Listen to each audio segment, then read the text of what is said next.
Hello my dear students, welcome to Maths Masti classes. আজিৰ ক্লাছত আমি এটা ইন্টাৰেস্টিং টপিক আলোচনা কৰিবলৈ ওলাইছো। টপিকটোৰ নাম হ'ল বহুভুজবোৰৰ অন্তঃকোণবোৰৰ সমষ্টি কেনেকৈ অতি সহজে ফৰ্মুলাৰ জৰিয়তে নিৰ্ণয় কৰিব পৰা যায়। এটো বৰ ইন্টাৰেস্টিং আৰু ইম্পৰ্টেন্ট এটা টপিক।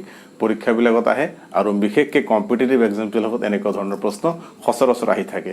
গতিকে এতিয়াৰ পৰা যদি আমি গুৰুত্ব দিওঁ, এতিয়াৰ পৰা যদি আমাৰ ফাউণ্ডেশ্যনটো ষ্ট্ৰং কৰি লওঁ, তেতিয়াহ'লে আমাৰ আগন্তুক জীৱনত পৰীক্ষাবিলাকৰ কাৰণে কম্পিটিটিভ এক্সামবিলাকৰ কাৰণে আমাৰ কোনো অসুবিধা নহ'ব। মৰমৰ ছাত্ৰ ছাত্ৰীসকল, তোমালোকে মোৰ লগত সহযোগিতা কৰা। তোমালোকে ইয়াত দেখিবলৈ পাইছা বৰ্ডত যে ইয়াতে বহুভুজৰ নাম, বহুভুজৰ বাহুৰ সংখ্যা, অন্তঃকোণবোৰৰ সমষ্টি মই ইয়াতে তালিকাভুক্ত কৰি লৈছোঁ। তো এইটো বহুভুজ, এই বহুভুজটোৰ নাম হ'ল ত্ৰিভুজ। ত্ৰিভুজত তিনিটা বাহু আছে, বাহুৰ সংখ্যা 3, আৰু এই বহুভুজটোৰ অন্তঃকোণবোৰৰ সমষ্টি 180 ডিগ্ৰী, 180 ডিগ্ৰী। এইটো এটা বহুভুজ, ইয়াৰ নাম চতুৰ্ভুজ, 4টা বাহু আছে, অন্তঃকোণবোৰৰ সমষ্টি 360 ডিগ্ৰী। কিয় 360 ডিগ্ৰী হ'ল, কেনেকৈ হ'ল? আমি জানো ত্ৰিভুজৰ 3টা কোণৰ সমষ্টি হ'ল 180 ডিগ্ৰীটো আমি জানো। আৰু এইটো বহুভুজৰ নাম হ'ল চতুৰ্ভুজ। আমি যদি এটা কৰ্ণ অংকন কৰি চতুৰ্ভুজটোক দুটা ত্ৰিভুজলৈ ৰূপান্তৰিত কৰি লওঁ, তেতিয়াহ'লে এই ত্ৰিভুজটোৰ 180 হ'ব, এই ত্ৰিভুজটোৰ 180 ডিগ্ৰী হ'ব। গতিকে দুটা 180 যোগ কৰিলে কি হ'ব? 360 ডিগ্ৰী। এই বহুভুজটোৰ নাম হ'ল পঞ্চভুজ। পঞ্চভুজত 5টা বাহু আছে আৰু ইয়াত অন্তঃকোণবোৰৰ সমষ্টি হ'ল 540 ডিগ্ৰী। আমি 180কে ভাগ কৰিছোঁ। কেনেকৈ কৰিছোঁ? আমি কৰ্ণ অংকন কৰি এই পঞ্চভুজটোক 3টা ত্ৰিভুজলৈ ৰূপান্তৰিত কৰিছোঁ। প্ৰথম ত্ৰিভুজটোৰ 180 ডিগ্ৰী অন্তঃকোণবোৰ, দ্বিতীয়টোৰ 180, তৃতীয়টোৰ 180। এনেকৈ যদি আমি যোগ কৰি দিওঁ, তেতিয়াহ'লে 540 ডিগ্ৰী পোৱা যায়। এইটো এটা বহুভুজ, ইয়াৰ নাম হ'ল ষড়ভুজ। ষড়ভুজৰ 6টা বাহু আছে, ইয়াত 180, 4বাৰ যোগ কৰা হৈছে। টোটেল অন্তঃকোণবোৰৰ সমষ্টি হ'ল 720 ডিগ্ৰী। কেনেকৈ হ'ল 4টা? চোৱা, তো আমি যদি কৰ্ণবিলাক সংযোগ কৰি দিওঁ, এইটো হ'ল, এইটো হ'ল, এইটো হ'ল, কেইটা হ'ল? 1, 2, 3, 4টা ত্ৰিভুজ হ'ল। তো এইটোৰ 180 ডিগ্ৰী হ'ব, ইটোৰো 180, ইটোৰো 180, ইটোৰো 180। তো 4টা 180 যদি আমি একেলগে কৰোঁ, কি হ'ব আমাৰ? 720 ডিগ্ৰী। তো এনেকৈ আমি বহুভুজৰ অন্তঃকোণবোৰৰ সমষ্টি নিৰ্ণয় কৰোঁ। কিন্তু এনেকৈ যদি আমি বহুভুজবোৰক যদি আমি বাহুৰ সংখ্যা দিয়া থাকিলে বহুভুজটো অংকন কৰিব লাগিব, আৰু তাৰ কৰ্ণবিলাক সংযোগ কৰি ত্ৰিভুজলৈ ৰূপান্তৰিত কৰি আমি যদি তাৰ অন্তঃকোণবোৰৰ সমষ্টি নিৰ্ণয় কৰিবলৈ চেষ্টা কৰোঁ, তেতিয়াহ'লে ভুল হ'ব পাৰে আৰু সময়টো যথেষ্ট গুচি যাব। গতিকে এনেকৈ নকৰি আমি কি কৰিম? আমি এইটো গম পালোঁ যে 3টা বাহু থকা বহুভুজৰ নাম ত্ৰিভুজ আৰু তাৰ অন্তঃকোণবোৰৰ সমষ্টি 180। 4টা বাহু থকা বহুভুজৰ নাম চতুৰ্ভুজ, তাৰ অন্তঃকোণবোৰৰ সমষ্টি হ'ল 360। 5টা বাহু থকা বহুভুজৰ নাম পঞ্চভুজ, তাৰ অন্তঃকোণবোৰৰ সমষ্টি হ'ল 540। আৰু 6টা বাহু থকা বহুভুজৰ নাম হ'ল ষড়ভুজ, তাৰ অন্তঃকোণবোৰৰ সমষ্টি 720 ডিগ্ৰী। আমি এই কৰ্ণবোৰ সংযোগ কৰি বহুভুজবিলাকক ত্ৰিভুজলৈ ৰূপান্তৰিত কৰি তাৰ আমি 180 যোগ কৰি আমি অন্তঃকোণবোৰৰ সমষ্টি নিৰ্ণয় কৰিছোঁ। এইটো এটা লেংদি প্ৰচিডিউৰ। এইটো প্ৰচিডিউৰত যদি আমি যাওঁ, সময় খাব আৰু ভুল হোৱাৰো চান্স যথেষ্ট বেছি থাকিব। কিন্তু এই প্ৰচেছটোৰ জৰিয়তে আমি যিখিনি জানিব পাৰিলোঁ, আমি এতিয়া এটা ফৰ্মুলাৰ জৰিয়তে জানিবলৈ চেষ্টা কৰিম, আৰু আমাৰ ফৰ্মুলাটো এইখিনি বস্তু আমি ফৰ্মুলাটো ভেৰিফাই কৰিম। ফৰ্মুলাটো আমাৰ সঠিক আছে নে নাই তাক ভেৰিফাই কৰাৰ কাৰণে এইখিনি আমি ব্যৱহাৰ কৰিম। তো মৰমৰ ছাত্ৰ ছাত্ৰীসকল, এইখিনি তোমালোকে এতিয়ালৈকে গম পালা। এতিয়া আমি ফৰ্মুলাৰ জৰিয়তে কেনেকৈ অন্তঃকোণবোৰৰ সমষ্টি আমি নিৰ্ণয় কৰিব পাৰোঁ তাক শিকিবলৈ চেষ্টা কৰোঁ ব'লা।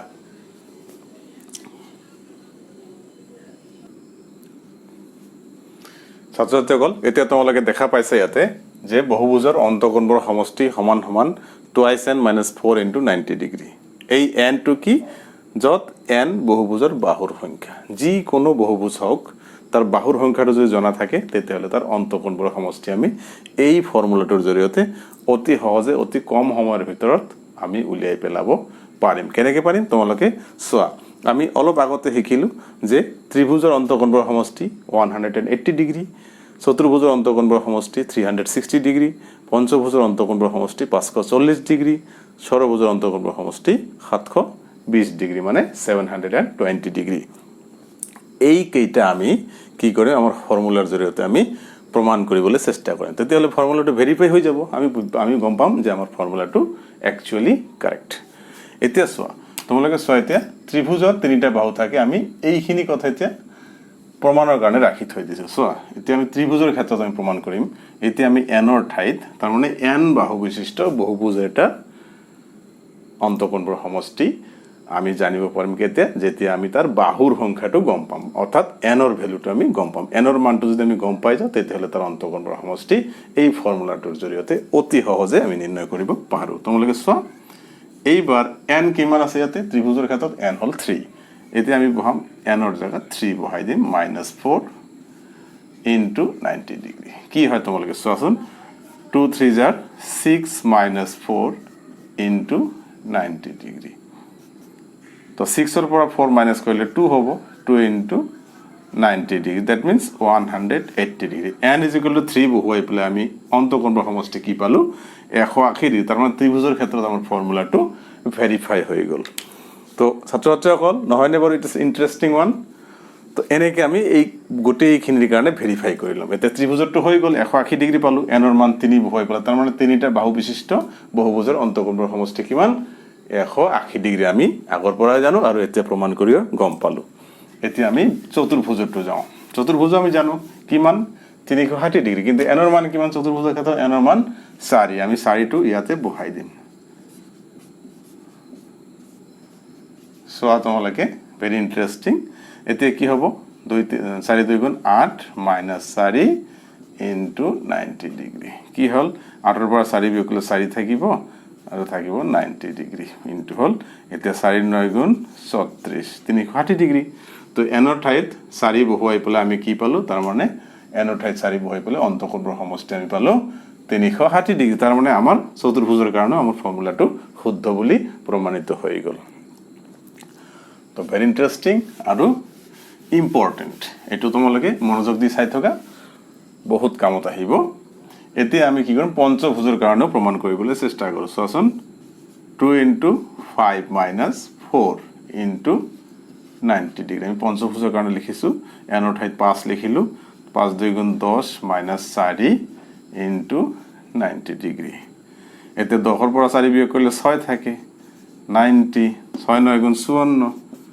540 ডিগ্ৰী তো পঞ্চভুজৰ কাৰণে আমাৰ ফৰ্মুলাটো কাৰেক্ট বুলি প্ৰমাণিত হল নে নাই ভেৰিফাই হৈ গল it is a correct one তো মৰমৰ ছাত্ৰ-ছাত্ৰীসকল তোমালোকে এতিয়া দেখিলা যে ত্ৰিভুজৰ পৰা আৰম্ভ কৰি পঞ্চভুজলৈ আমাৰ ফৰ্মুলাটো কাৰেক্ট হৈ আছে এতিয়া আমি ষড়ভুজটো ট্ৰাই কৰি চাওঁ ষড়ভুজ মানে n ৰ মান কিমান হ'ব 6 বহুৱাব লাগিব 2 into 6 -4 into 90 ডিগ্ৰী মই যিবিলাক বস্তু ইতিমধ্যে লিখি শেষ কৰি দিওঁ তোমালোকে কিন্তু ভিডিও পজ কৰি নোট ডাউন কৰি লৈ লবা তাৰ কাৰণ পিছত তোমালোকৰ কামত লাগিব এতিয়া 6 2 গুণ কি হ'ব 12 -4 into 90 ডিগ্ৰী চোৱাচোন নহয়নে বাৰু বৰ ইন্টাৰেষ্টিং 12 ৰ পৰা 4 বিয়োগ কৰিলে 8 থাকে 8 into 90 ডিগ্ৰী 8 9 গুণ 72 720 ডিগ্ৰী হৈ গ'ল আমাৰ ষড়ভুজৰ কাৰণে তাৰ মানে 6টা বাহু বিশিষ্ট বহুভুজৰ অন্তঃকোণৰ সমষ্টি যে 720 ডিগ্ৰী হেতু আমি ত্ৰিভুজৰ এটো মানে বহুভুজটো ত্ৰিভুজলৈ ৰূপান্তৰিত কৰি আমি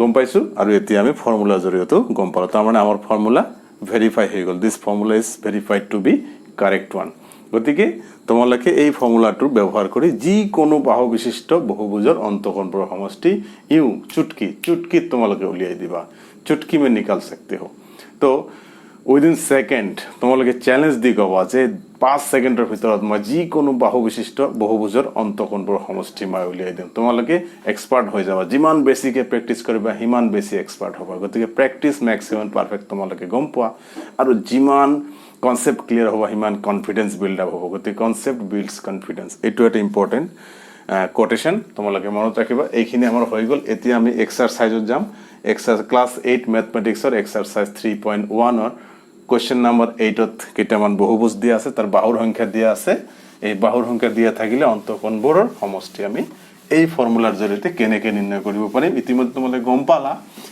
দুই এটা প্ৰশ্ন উত্তৰ মই কৰি তোমালোকক দেখুৱাই দিছো লিখাৰ ধৰণটো কি হ'ব হেবিলাক মই অলপ দেখুৱাই দিছো তোমালোকে বাকি কোয়েশ্চন বিলাক নিজে সলভ কৰিবা আৰু মোক ইনবক্সত কিন্তু কমেন্ট কৰিবলৈ না পাহৰিবা মই কিন্তু ৰৈ থাকিম তোমালোকৰ উত্তৰৰ কাৰণে তো এতিয়া আমাৰ exercise 3.1 or